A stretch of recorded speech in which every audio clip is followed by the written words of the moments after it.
Welcome to Political Business. On this week's podcast, we start with the Prime Minister's trade delegation to Beijing, the first visit by a British PM and meeting between the two premiers in 8 years. And Andy Burnham and more reform defections. Both the Prime Minister and Leader of the Opposition have had another difficult week. And we finish up today with a discussion of the government's latest U-turn with a deal to save Britain's pubs. So let's start with the trade mission to China then, Kevin. The Prime Minister's out there for the first time in 8 years, since Theresa May, I think, with an enormous business delegation. What does this mean about the direction of travel in number 10? What does this mean for business at a time where, US relations are slightly more fractured than they were a few weeks ago? What's your take from the inside? Well, I think the first thing to say is this is, ironically, Keir Starmer on home territory, foreign affairs, being on the world stage, having his picture taken in the great hall of the people is very much in Keir Starmer's comfort zone. But it is fair to say, domestic politics aside, it is 8 years since we had a bilateral meeting between the two heads of government, between Britain and China, which is a bit ridiculous between two, members of the UN Security Council. And those 8 years have represented a real variance in the quality and the intentionality of the relationship between Britain and China. First of all, started with the golden era under David Cameron and George Osborne, which was supposed to be a whole new openness and trade with China. That pretty much was poleaxed under Theresa May and then definitely under Boris Johnson when relationships froze. I think the Prime Minister is trying to chart a unique path here for Britain. Obviously, but Britain is essentially, I think, one CEO on this plane said to me, it's a mouse caught between two elephants. It's a very difficult balance for Britain to strike. But China itself is trying to demonstrate that it is a predictable, long-term, stable global partner. And Britain wants to demonstrate that it too can chart a course independent of the European Union and of the United States. There are, of course, politically quite a few bear traps for the Prime Minister to navigate. The first being, accusations from the Conservatives in particular, saying that Britain is, I'm not sure if this phrase is even culturally appropriate anymore, kowtowing to Beijing, the Leader of the Opposition's words rather than mine, particularly highlighting the decision of the government last week to approve an application for the Chinese embassy relocation here in London, of course, a process that was started under the Conservative government, so perhaps some, not necessarily the most principled opposition from the Conservatives there, but also perhaps more seriously, suggestions that Britain should be more forceful in raising, one, issues of human rights, particularly Jimmy Lai, who is under trial from Hong Kong, and also the ongoing issue of the plight of the Uyghur Muslims in northwest China, and also the ongoing story this week and last week of reports that Beijing hacked the phones of Boris Johnson, Theresa May, and those in number 10 over a number of years. Of course, Boris Johnson famously had his number on the internet, so I suspect hacking isn't that difficult. I think some of that's genuine. Some of that is probably Westminster pearl clutching.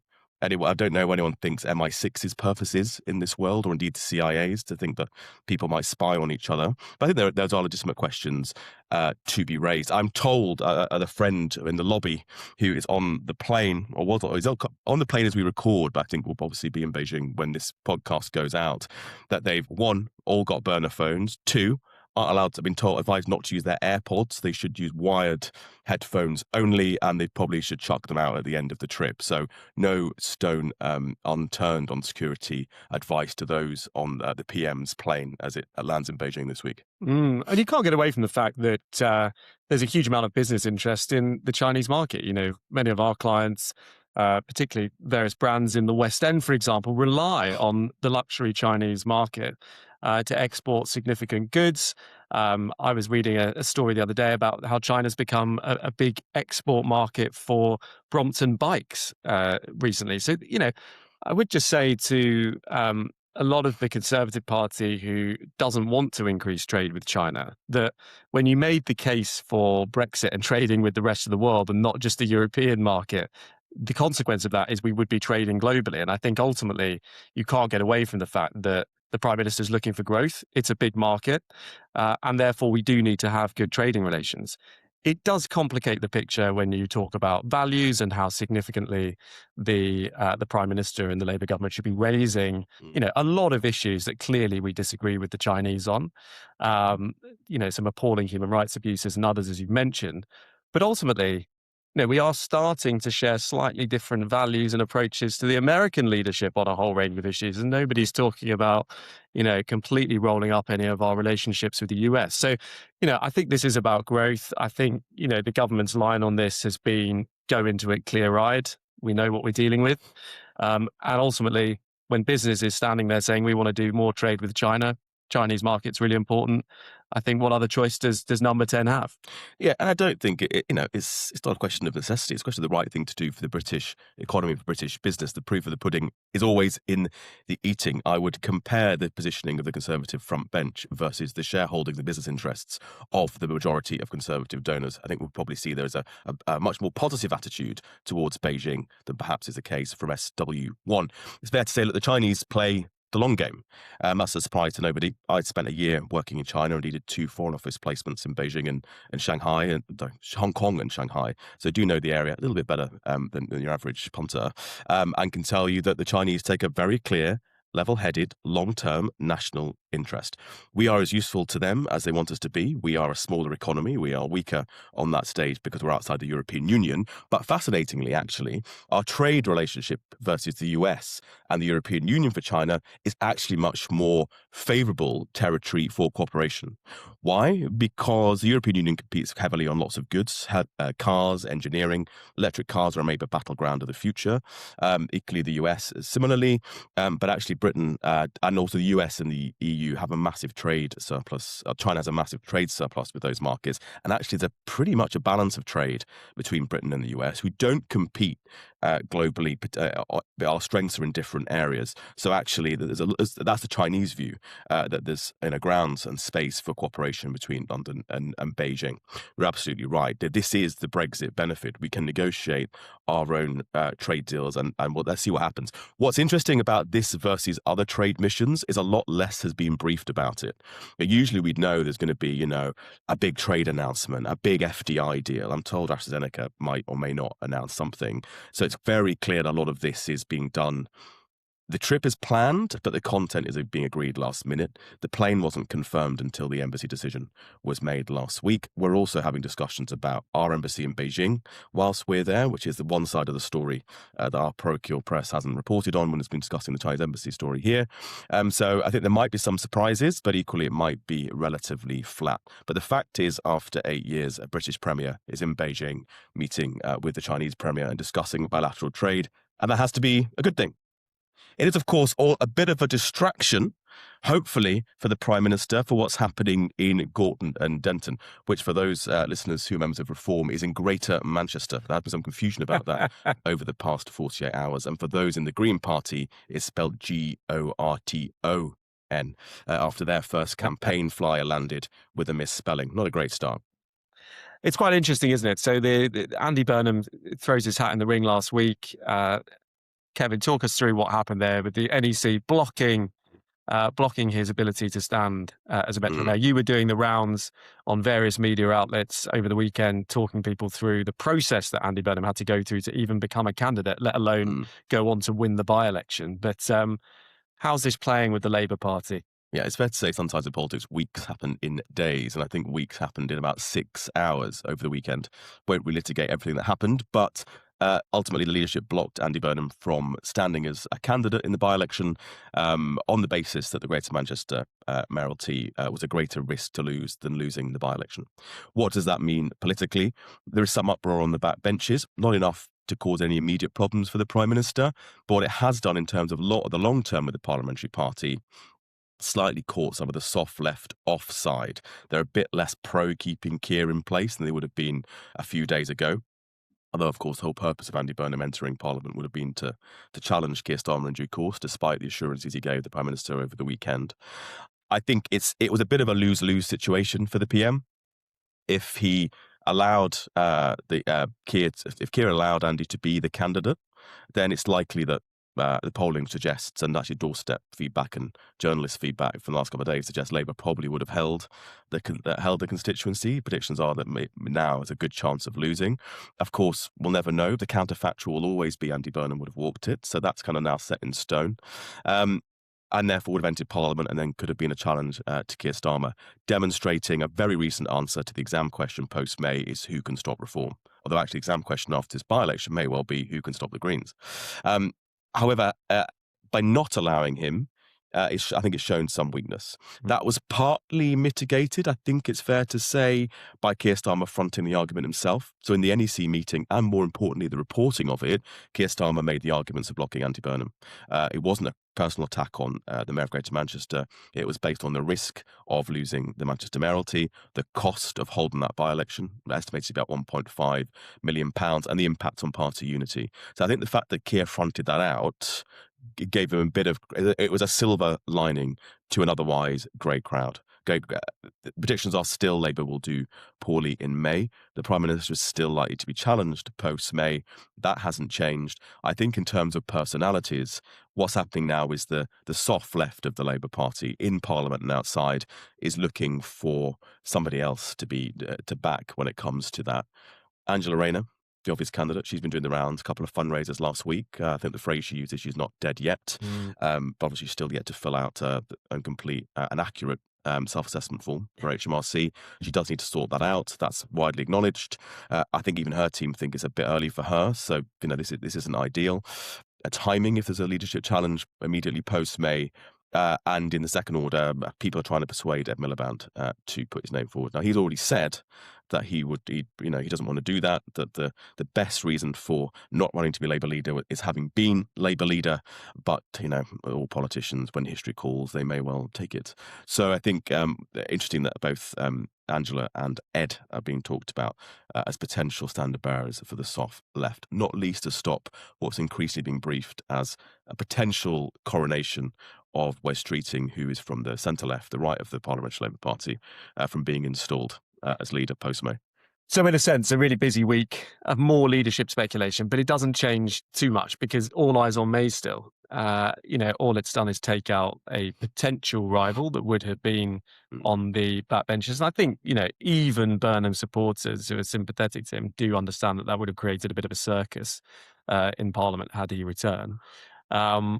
But yeah, all eyes on May. It's certainly not been plain sailing for the leader of the opposition this last week either. We spoke previously about Rob Jenrick defecting and moving over. That was followed at the weekend before last with Andrew Rosendale. And then this week we've had Suella Braverman cross the floor as well. And it's not just the frontline MPs. There's lots of Conservative members who are in various WhatsApp groups and who are associated with these MPs and sort of people who I suppose were waiting to see whether Robert Jenrick or somebody from the right might lead the Conservative Party post-Kemi, they're also leaving too. So whilst I do think, as we said, that Kemi had a bit of a tactical win in the way that Robert Jenrick went, in that she was able to tell that story the way that she wanted to tell it and make it seem as if Rob had betrayed her and the party, strategically, you can't get away from it. The Conservative Party has become narrower in parliamentary terms. The Conservative Party will struggle to win, in my view, if it doesn't have a broad base, as any major political party seeking a majority would do. And it accelerates this question that I think, and we should explore this in future podcasts, but accelerates this question about the Conservative Party needing to make a decision about which voters it actually wants to go for. Since 2019, where you had this kind of unholy alliance between fairly wealthy, middle class, get Brexit done because they were sick of it voters in the South and red wall voters who were, wanted Brexit, wanted the system to fundamentally change. And didn't want Jeremy Corbyn. Let's not forget that. Yeah, we shouldn't forget that. Just as 24 people voted against something rather than for something. Correct. But the point is that voter coalition of, very moderate MPs with actually, what we'd now describe as reforming MPs in the same party was never going to hold. And ultimately, the Conservative Party has not answered that question since Brexit, which is which collection of voters do you want to go after? And these defections just sort of accelerate, in my view, that conversation and that decision needing to happen sooner rather than later.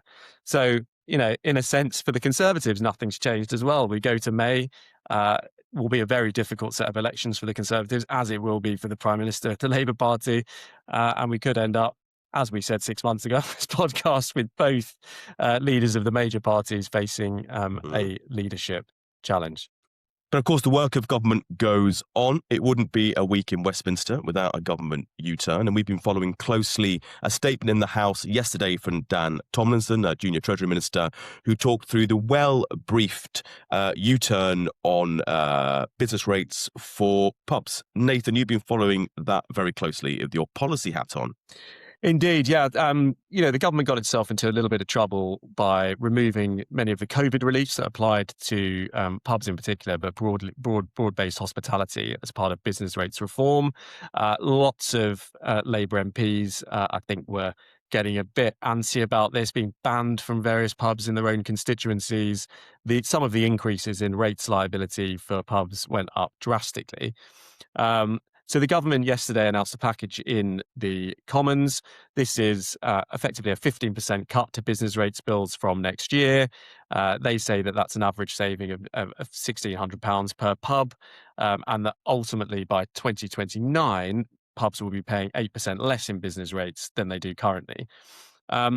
Now, this has broadly been welcomed by pubs. They'll say it doesn't go far enough, but it has been welcomed by those who are seeing huge increases in bills. But it doesn't really solve the structural problem with hospitality. And where you've got hotels, restaurants, shops, Labour MP this morning on the radio talking about soft play being caught in this, and do you want soft play centres being closed? The issue is how business rates are calculated for different venues. And as part of the announcement yesterday, the government also said they would review what they consider to be flawed valuation methodology. Getting in the weeds here slightly, but in a sense, they've acknowledged that the way that hotels, restaurants, pubs and others are calculated and their rates liability is calculated is not actually reflecting the reality on the ground economically for them. Now, they've said that they will look at that and that will come into effect from the next rates revaluation, which is 2029.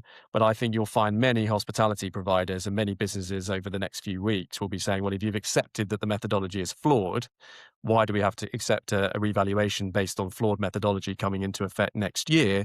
We really should be taking a look at this now, taking a pause on the revaluations coming into effect from next year, step back, because otherwise this is going to cost many, many jobs across wide swathe of the sector. Not all of them have the emotional pull of pubs, and I think that's where the pubs campaign has been very successful. But you can't shy away from it. Some businesses, particularly in hospitality, are facing a doubling of their business rates bills. And that will have an impact on growth, on investment, and potentially on jobs. So I think there's more to run on the follow-up to business rates over the next few weeks. And I think it does. It's odd. It's a quirk of Treasury history that pubs are valued partly based on turnover, whereas a bookshop is based on the floor space. So I don't think anything in our tax code is logical. But as you say, when you pull one thread, the whole thing can come apart. I mean, what does it mean politically? The first thing is I was reminded by a colleague in Number 10 that the government is committed to its manifesto commitment to have a wholesale review of business rates. So that's still scheduled for the back end of the Parliament, I'm told. So I'm sure that will be the comeback to those saying the current system is unfair, inequitable. The second point, of course, is this came about, one, by a high-profile campaign by the pub industry and the hospitality lobby, but also Labour MPs. And so it's another example of the power of Labour backbenchers to force changes in government policy, and reminder that big government majority on paper is not as solid when it comes down to the control of the Parliamentary Labour Party by this current Number 10 operation. So, what are our three takeaways from this week? Well, it's clear the government are taking a pragmatic approach to business. So if you can form a pragmatic case to the government, you'll get a hearing.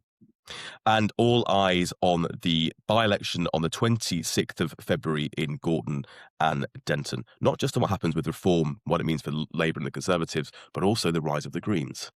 And business rates. If you can show that you can lobby on mitigations and also keep one eye on that full business rates reform in the future, the government's listening. But until next week, thanks for listening. Thanks for listening. Bye now.